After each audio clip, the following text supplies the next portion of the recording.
नमस्कार मंडळी, जय शिवराय. मी शीतल स्वागत करते आपल्या नवीन व्हिडिओमध्ये. आज शिवांच्या शाळेत ॲन्युअल फंक्शन होतं, त्यामुळे आम्ही आलेलो होतो माऊली सभागृहामध्ये. इथं सुंदर अशी रांगोळी काढलेली होती, पण एकजण त्याच्यावर गाडी घालायचा प्रयत्न करत होता. रांगोळी काढली म्हणजे कुणीतरी त्याची कला सादर केली आणि आपण त्या कलेचा मान ठेवला पाहिजे. पण असो, सगळ्यांनाच ह्या गोष्टी कळतात असं नाही. कार्यक्रम अजून चालू झालेला नव्हता. महिला दिनानिमित्त सर्व पाहुणे हे महिलाच होत्या.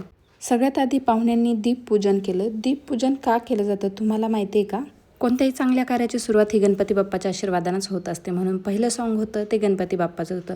LKGच्या मुलींनी खूप सुंदर डान्स केला. त्याच्यानंतर चांदोबा चांदोबा या नर्सरीच्या क्लासच्या मुलींचं सॉन्ग होतं. खूप छान डान्स करते, एकदम छोटे छोटे क्यूट मुलं. त्याच्यानंतर महिला दिनानिमित्त सावित्रीबाई फुले यांचं नाट्य सादर केलं. लोकांनी किती त्रास दिला त्यांना, तरी पण ते त्यांच्या आयुष्यात डगमगल्या नाहीत, खंबीर भरून या समाजाला सामोर गेल्या आणि मुलींना शिक्षण दिलं. हे मुलं नर्सरी, LKG, UKGचे आहेत, तरी पण त्यांनी खूप छान नाट्य सादर केलं. आज रंगपंचमी होती, तर कृष्णाचं एखादं गाणं झालंच पाहिजे, म्हणून हे कृष्णाचं खूप सुंदर नाट्यांनी सादर केलं. व्हिडिओमध्ये तर सॉन्ग घेऊ शकत नाही, कारण कॉपीराईट क्लेम येऊ शकतो त्यामुळे. त्यानंतर क्यूटशा नर्सरींचा मुलांचा डान्स होता. त्यात शिवांश पण डान्स करत होता. मला वाटलं ना तो इतका छान डान्स करेल, कारण घरी करून दाखवायचं म्हटलं ना तर नाटकं करायचा.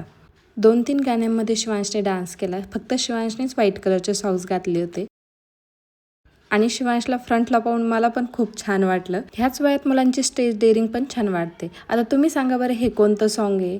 किती छान मुलांनी तयारी केली बघा. आत्ता ट्रेंडिंगला असलेलं झटपट पटापट हे गाणं झालं. किती नाही म्हटलं तर मुलं धिंगाणाखोर असतात, त्यांना असे धिंगाणाखोरचे गाणे खूप आवडतात. मग काय शिवांशने छान डान्स केला होता, म्हणून आम्ही एका कॅफेमध्ये आलो होतो. त्याचा फ्रेंड पण सोबत होता.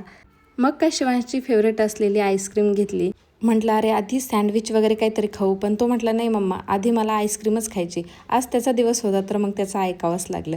वातावरणातली उष्णता वाढली ना, माणूस आपोआप थंड गोष्टींकडे वळायला सुरुवात करतं, जसं की आईस्क्रीम, कोल्ड्रिंक्स वगैरे झालं.